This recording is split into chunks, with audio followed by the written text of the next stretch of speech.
Hi, my name is Shannon Anderson and I'm the Senior Curator at the Art Gallery of Mississauga.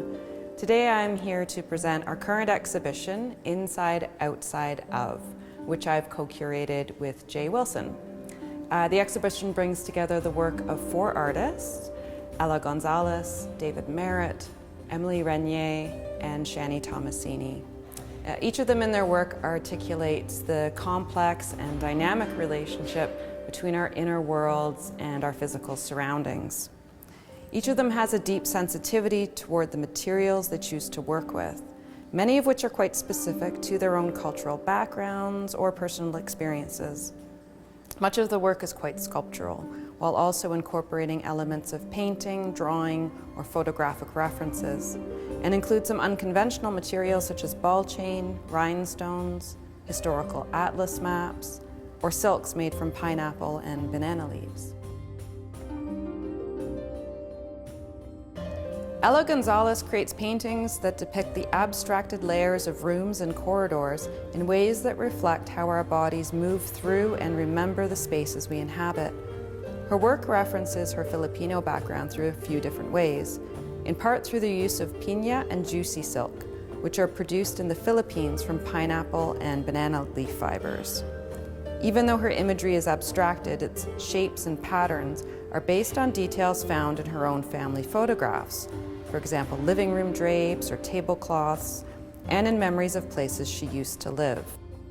And it was kind of a beautiful nod of how things that are these foldable, malleable things that kind of create what this home space feels like and looks like, how you can move these things with you. So the pattern works that you see are kind of newer, and they're referencing different collages of these family homes.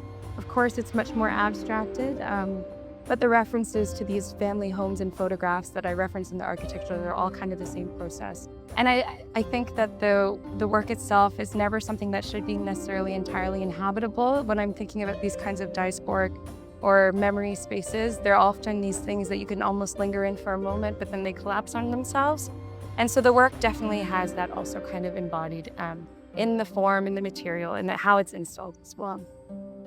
One piece in particular to note is the hanging curtain in the main gallery that was created specifically for this space. Its size and structure responds to the dimensions of the large window door in this room. Émilie Régnier uses textiles to create portraits that focus on inner landscapes. She obscures the faces of her subjects, many of which are self-portraits, to focus on their interiority. And she uses reflective materials such as sequins and crystals to show how souls are made of light. Her work references her own experiences as a mixed-race child growing up in both Canada and Africa. Her work's inspired by traditional cultural practices such as quilt making, weaving, and beading. Much of her work uses bogolan, a fabric that originally comes from Mali and is traditionally used in animist societies for its protective capacities. Colonialism stripped this fabric of its original symbolism. Bogolan has appeared on fashion runways and is sold in tourist stores and is considered an exotic material by the West.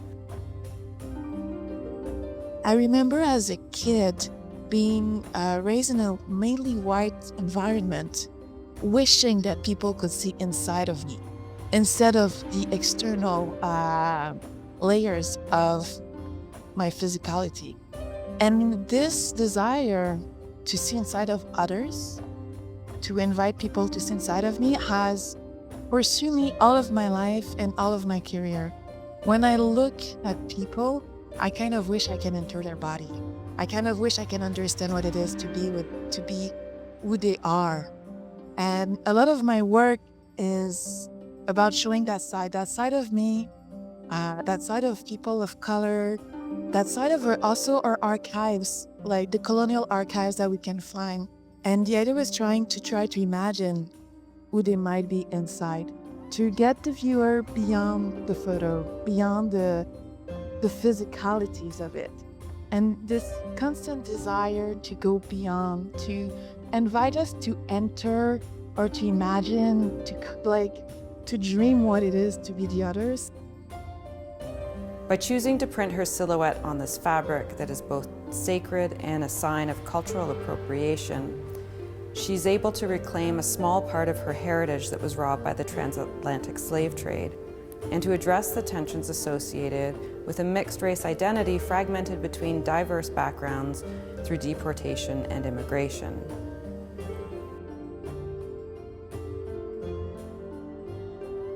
Shanie Tomassini creates sculptures that explore aspects of ritualistic and regenerative alchemy. Her material and philosophical exploration of objects is guided by aspects of divination, symbolism, and cosmology. She focuses on the sustainable and renewable qualities of energy in objects, and the relationship between the ordinary and the sacred. Her piece Screen Glimmer Under a Moonless Sky, for example, includes both vessels and cell phones made of incense, drawing parallels between the two. Both can be seen as ritualistic objects.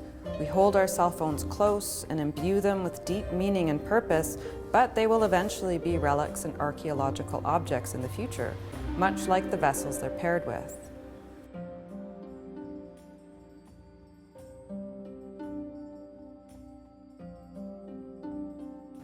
References to thresholds and screens and boundaries are seen throughout her work. Part 2 of Screen Glimmer Under a Moonless Sky includes sculptures of a vessel and a torus, commonly called a donut. Both objects are seen as equals in the field of mathematical topology. The torus also holds deep spiritual significance as a symbol of life, spiritual energy, and universal balance.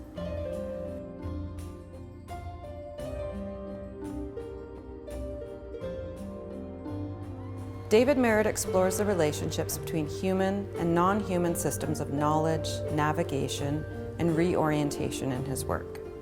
He considers all of his works to be rooted in the practice of drawing.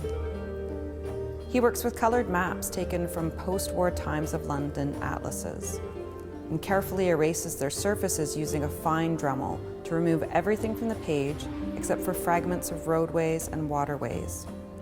By removing all other visual elements, he reveals how these systems interconnect like capillaries, making a visual connection between these geographic topographies and our own bodies. I guess as an artist, generally speaking, a friend once described me, or described my practice as liminalist. I've always been drawn to working in between spaces. The idea for me was to approach the project. I was continuing the previous iteration on the table as sort of thinking of the work or the assemblages as being models. And I used the tree as a model, but I also came to see the table as a model of social exchange, a model of production. And a very particular one, the one in my studio, it just offered itself to start, and it ended up being the actual sculpture in the end. And there's 3 sculptures as it played out over the subsequent 3 years. And it was with that tact that I decided to try to find a kind of physiology in the maps, to draw out these neural and vascular systems which are embedded. And they were made essentially, in my choices, by conflating the roadways, the human infrastructure, with the watersheds. So they're woven into each other to articulate this primary body. Inside, outside, and of is a perfect set of prepositions for the way I think of my practice. The Arbor series is a set of 3 interconnected works. The artist has created sculptural interventions on top of, underneath, and through old stacking tables. Using wood-based materials such as pencils, brush handles, and paint sticks, these delicate sculptures make reference to urban trees.